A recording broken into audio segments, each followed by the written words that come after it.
Salam sejahtera, anda bersama saya Rizal Zulkafli dan ini Niaga Awani. Sebentar tadi anda saksikan ucapan Perdana Menteri Tan Sri Muhyiddin Yassin yang dilakukan di program Mega PKRC berselawat Perdana Menteri dan juga rakyat Malaysia. Antara perkara yang disentuh oleh Perdana Menteri adalah pelan pemulihan negara sebagai harapan baru yang ada dan juga negara akan ataupun kerajaan akan usahakan dalam beberapa bulan akan datang. Tambahnya, beliau bangga sebagai Perdana Menteri bahawa Barisan Hadapan cekal kukuh semangat juang mereka untuk hari-hari akan datang dan menggesa semua orang untuk terus saling bantu-membantu membela nasib rakyat yang terkesan dan juga apa sahaja kerajaan boleh lakukan telah dan Perdana Menteri nyatakan bahawa kerajaan akan terus lakukan untuk membantu rakyat Malaysia. Dan kami akan bawakan perkembangan tersebut dalam buletin Awani akan datang. Seterusnya, saham teknologi di pasaran Amerika meningkat pada Khamis dengan pelabur optimis pemulihan ekonomi yang pantas. Namun, mesej The Fed berkenaan polisi kewangan menghadkan peningkatan S&P 500 pada Khamis. Di Asia, saham dibuka bercampur ekori penutup di Wall Street. Sementara itu, Setiausaha Pembendaraan Amerika Janet Yellen menegaskan peningkatan kadar inflasi yang disaksikan Amerika ketika ini bersifat sementara. Menurutnya, Amerika tidak berdepan risiko inflasi hyper. Tegasnya, situasi semasa adalah selari dengan pemulihan harga mengekori harga yang sangat rendah sebelum ini. Beliau turut menyokong jika kadar faedah berada sedikit tinggi. So I don't believe that we're at risk of hyperinflation. We've had several months of high inflation that most economists, including me, believe will be transitory as our economy gets back in full swing after the pandemic and prices recover from the very low level of very low inflation and low interest rates erode the ability to use monetary policy actively to support the economy. So what I'm supportive of is inflation in line with the Fed's targets and interest rates at slightly higher levels that would give the Fed the ability to use monetary policy to address weakness in the economy.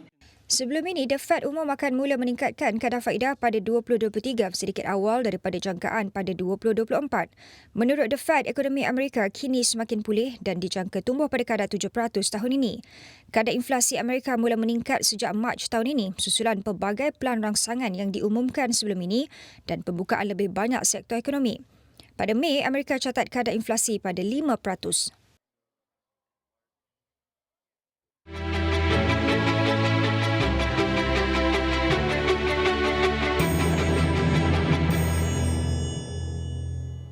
Dan seterusnya, susulan daripada pelan pemulihan yang diumumkan Perdana Menteri pada awal minggu ini, kita melihat perjalanan masih panjang untuk perniagaan catat pemulihan penuh. Namun hasil kerjasama pelbagai pihak swasta, kerajaan dan NGO, banyak perniagaan telah melihat kepada membina kekuatan melalui pendigitalan perniagaan mereka. Bagi mereka yang tinggal di bandar, infra mungkin lebih tersedia daripada kawasan di luar bandar utama. Ini meningkatkan lagi keperluan untuk kerjasama pelbagai pihak untuk mengurangkan jurang digital. Dan bagaimanakah ini akan dilakukan dan apakah cabaran dan juga sasarannya melihat kepada pemulihan yang dijangka akan mengambil masa yang panjang ini? Kerjasama Google Astro Awani dalam Jiwa SME membawakan Vani Mahadevan, pengarah program Startup Malaysia Org, dan juga Sharifah Syahira Idit, pegawai program The Asia Foundation. Kita mulakan dengan Sharifah. Sharifah, pertama sekali mari kita bincangkan program Go Digital ASEAN yang dimulakan The Asia Foundation yang disokong dengan filantropi Google.org. Bolehkah Sharifah berkongsi lebih banyak mengenai projek yang datang tepat pada masanya ini, Sharifah? Selamat pagi dan terima kasih Rizal kerana sudi beri peluang kepada saya untuk berkongsi sedikit sebanyak tentang projek Go Digital ASEAN ini. Untuk beri serba sedikit konteks mengenai isu di rantau ini, sebelum pandemik ini berlaku, Asia Tenggara sudah melalui fasa di mana terdapat perubahan digital yang pesat membangun. Walaupun begitu, terdapat jurang pembangunan digital di antara penduduk di bandar dan di luar bandar. Memang tidak dapat dinafikan bahawa pandemik ini telah banyak memberi kesan kepada masyarakat di mana banyak yang telah kehilangan kerja dan hilang sumber pendapatan. Tetapi pandemik ini juga telah membantu meningkatkan lagi pengetahuan masyarakat mengenai kepentingan menggunakan platform digital. Jadi matlamat utama projek Go Digital ASEAN adalah untuk merapatkan jurang digital di 10 negara ASEAN. Menerusi sokongan google.org, The Asia Foundation berharap dapat melatih sebanyak 200,000 orang terutamanya dari kawasan luar bandar, termasuklah golongan belia, PKS, penganggur dan juga wanita bagi memperluaskan penyertaan mereka dalam ekonomi digital.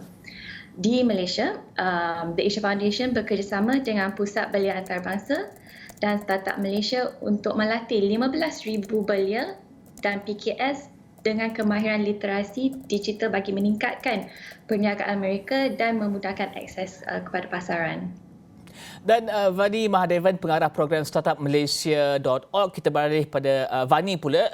Sebagai rakan tempatan yang memacu inisiatif di Malaysia, kita tahu ia pasti mencabar untuk menjalankan sebarang inisiatif di dalam sebuah dunia yang sedang cuba pulih daripada kesan pandemik COVID-19 ini. Bagaimanakah Startup Malaysia menangani cabaran ini dan juga apakah yang telah dipelajari daripada situasi semasa ini? Selamat pagi Rizal. Terlebih dahulu, saya bagi pihak IYC dan Startup Malaysia ingin mengucapkan terima kasih untuk jemputan menyertai sesi pagi ini. Startup Malaysia telah ditubuhkan pada tahun 2011 untuk memupuk minda keusahawanan di kalangan belia, remaja dan kanak-kanak dan telah melaksanakan berbagai projek seperti Go Digital ASEAN di seluruh Malaysia. Memang betul, kami memang mengalami banyak cabaran apabila melaksanakan program ini, apatah lagi di dalam situasi pandemik dan PKP ini. Kami telah menangani cabaran ini dengan mengambil langkah-langkah berikut. Cabaran pertama ialah di dalam menyampaikan pengisian ini di dalam bahasa yang mudah dipahami di kawasan luar bandar untuk penerimaan yang lebih positif. Kami menangani cabaran ini dengan menyesuaikan pengisian atau kurikulum pembelajaran kepada situasi tempatan dan menyediakan pengisian ini di dalam kedua-dua bahasa Malaysia dan Inggeris. Kami juga menyediakan pengisian ini di dalam format yang mudah diikuti dan mod pembelajaran projek supaya peserta berminat untuk bukan sahaja belajar tetapi mencuba apa yang dipelajari dan mengaplikasikan pengetahuan ini di dalam kehidupan seharian. Semuanya disediakan dengan ingin membina semangat berani cuba dan sifat curious dan menambah minat untuk mencari pengetahuan seterusnya melalui laman web. Menanamkan konsep lifelong learning dan growth mindset. Cabaran kedua ialah kesingkatan masa dan kawalan pergerakan. Oleh kerana peserta sedang menghadapi berbagai cabaran sama ada dari segi pergerakan oleh PKP atau masa dari segi aktiviti-aktiviti lain di rumah, terutamanya untuk kaum wanita, kami telah mengubah pendekatan pembelajaran kami kepada sesuatu yang sangat fleksibel. Peserta boleh mengikut program ini sama ada melalui pembelajaran sendiri, self-paced learning, atau mengikut sesi dalam talian maya yang telah kami sediakan atau mengikuti sesi dalam talian atau luar talian yang dianjurkan oleh rakan komuniti kami bergantung kepada situasi tempatan mereka. Semua ini disediakan di dalam portal pembelajaran dui bahasa kami di laman web Go Digital iaitu di www.go-digital.my. Apa jua mod pembelajaran, pengetahuan yang didapati oleh peserta ini adalah sama. Yang penting mereka boleh meningkatkan pengetahuan digital mereka untuk menangani situasi mereka sendiri. Cabaran ketiga ialah akses dan infrastruktur. Kami menyedari bahawa sambungan internet atau data di kawasan luar bandar mungkin tidak stabil. Kami juga sedar bahawa di kawasan-kawasan ini, peserta sasaran kami mungkin tidak memiliki laptop dan komputer. Kami menangani ini dengan dua cara. Pertama, kami menyediakan versi pembelajaran mobile tanpa video yang membolehkan peserta menjimatkan data mereka. Kami juga memastikan bahawa kaedah penyampaian tidak memerlukan data atau internet yang terlalu pantas yang membolehkan lebih ramai peserta mengikuti program ini.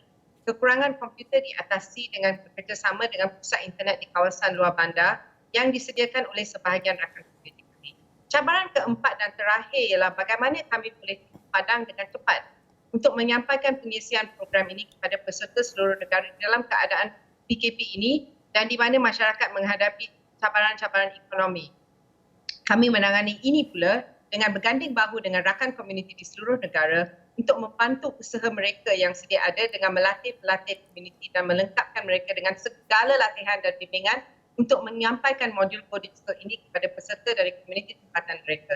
Kami memang berpuas hati dengan usaha rakan komuniti kami yang bekerjasama dengan kami dengan lancar selaras dengan visi program ini. Terima kasih.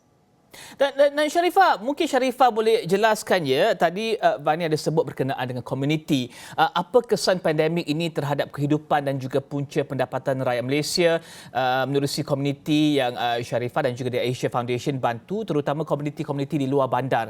Adakah Sharifah mempunyai mungkin cerita positif untuk dikongsikan bersama penonton di sini? Baiklah, seperti mana yang dilaporkan oleh MIDEC, hampir 90% PKS berisiko untuk menutup perniagaan sekiranya PKP ini terus kekal. Dan kebanyakan PKS ini terletak di luar pusat bandar.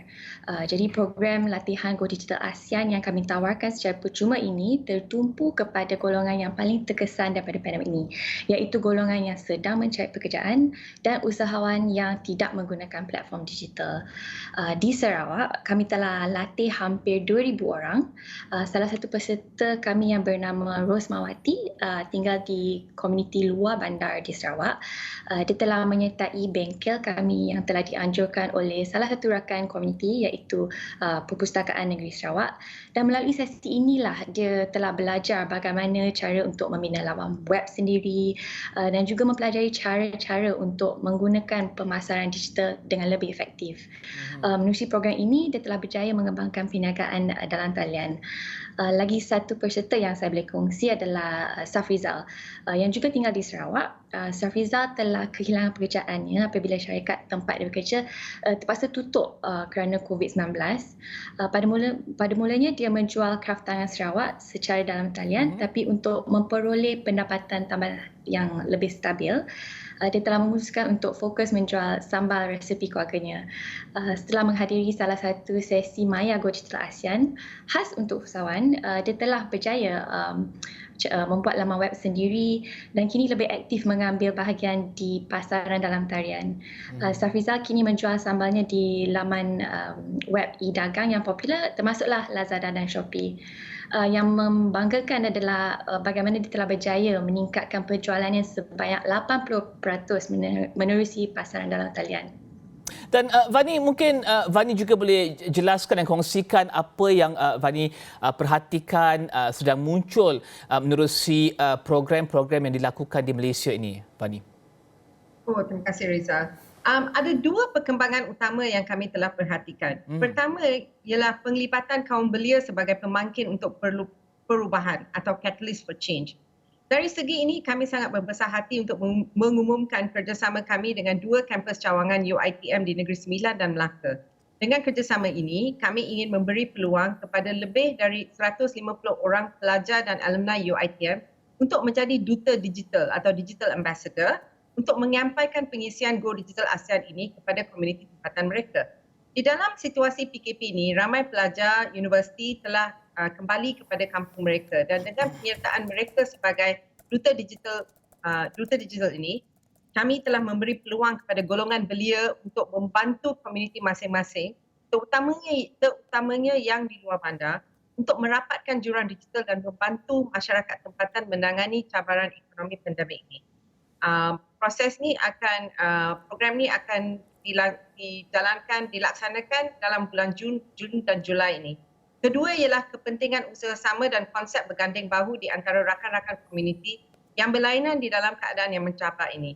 Kerjasama seperti ini adalah lebih penting dari persaingan dan kami terharu dengan kerjasama yang ditelurkan oleh rakan komuniti kami seperti Pustaka Negeri Sarawak, Persatuan Usahawan dan Ikhtisas Wanita Sabah SUEPA, BPLB Thinkers UUM, UiTM Negeri Sembilan dan Melaka, Impact Malaysia, MySkills Foundation, Suruhanjaya Koperasi Malaysia, Penang Science Cluster, Talent Corp dan sebagainya. Saya dengan ini mengalu-alukan mana-mana organisasi untuk menjadi rakan komuniti kami. Kami berharap dapat bekerjasama dengan organisasi lain dari seluruh Malaysia supaya program Go Digital ASEAN ini boleh sampai kepada peserta sasaran kami di seluruh negara untuk membantu golongan belia, PKS dan wanita menangani cabaran ekonomi pandemik ini. Kami boleh dihubungi melalui laman web Go Digital di www.go-digital.my.